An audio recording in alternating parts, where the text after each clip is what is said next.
कशी आहे मग गीताबाई नवीन आलेली जाऊ? तिला काय झालंय, चांगली खाऊन पिऊन टम आहे.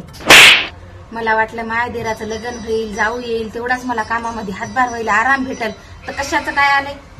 फक्त तुम्हाला म्हणून सांगते दमखोट्या बाई, लग्न होऊन अजून महिना झाला नाही की तिनं घरामध्ये कुचरपणा सुरू केलाय.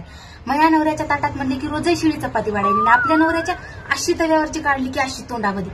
एखाद्या दिवशी चांगला चरपाटा बसला मग कळत जरा.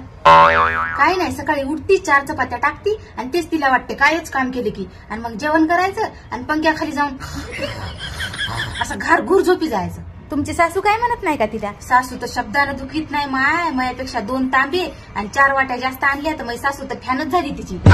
आणि ते बोलणं तर कोणत्याच नखऱ्याचं आहे की माय. मला तिचं नाव येत नाही माय, जरासं अवघड आहे. ऐश्वर्या. हा, परवाच्या दिवशी मी तिला म्हणलं ऐश्वर्या मी शेताला चले, तू काय कर व्यवस्थित कुकर लावून ठेव. तर मला म्हणते जाऊ बाई मला कामाची सवय नाही हो, माझ्या आईनं मला कधीच काम करू दिलं नाही, मी कसं करू काय करू. आपण काय जन्मल्या बुद्धीने पळत होतो काय?